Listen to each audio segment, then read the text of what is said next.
The disciples spent every single day with Jesus. They watched him heal the sick, raise the dead, calm storms, and multiply food. They saw things that would shake anyone's faith and build it at the same time. But do you know what they asked him to teach them? Not how to perform miracles, not how to preach to crowds. They said, "Lord, teach us to pray," and I think that's incredibly revealing.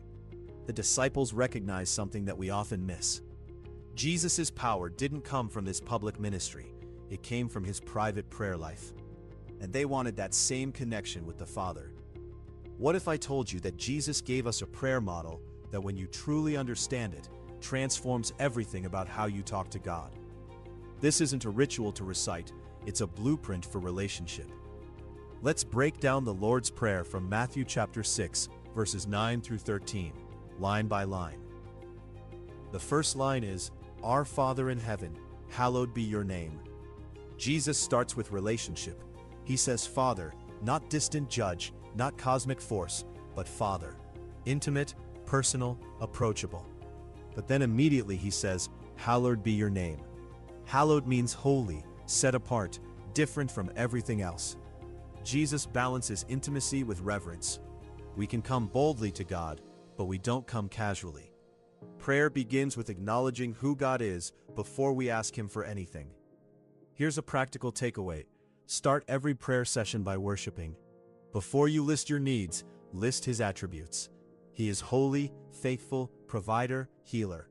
It shifts your posture from consumer to worshiper. The second line is, "Your kingdom come, your will be done, on earth as it is in heaven." This is the heart of biblical prayer. Jesus is saying, align yourself with God's agenda before you present your own. In heaven there is no sickness, no lack, no confusion, no conflict. So when you pray, "Your kingdom come," you're asking heaven's reality to invade earth's situation. When you pray for a sick friend, you're saying, "Kingdom come" over their body. When you pray for provision, you're saying, "Kingdom come" over your finances. Every prayer is a declaration that God's reality is bigger than your circumstance. The third line is, "Give us today our daily bread." Notice the word daily, not monthly supply, not yearly stockpile.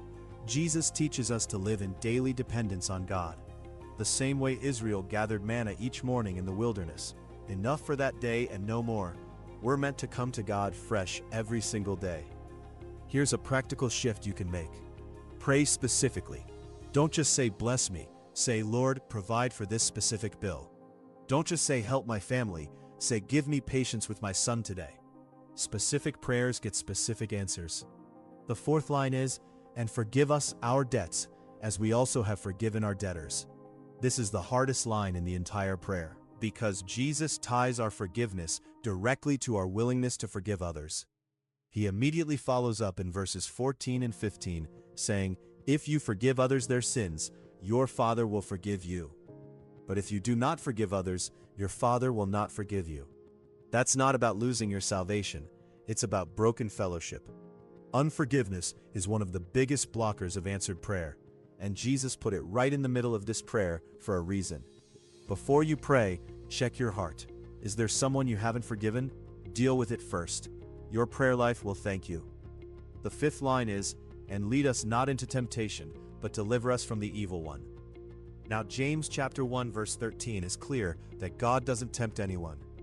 So this is about asking for guidance away from situations where you know you're weak.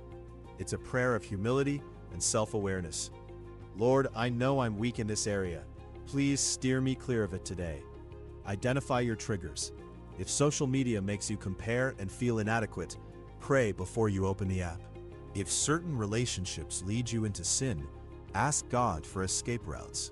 He promises in 1 Corinthians 10 verse 13 that he will always provide a way out. Here's your 5-point prayer template based on Jesus' model. Number 1, praise. Start by worshiping God for who he is.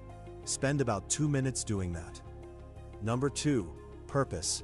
Ask for God's will to be done in your situation. Number 3, provision.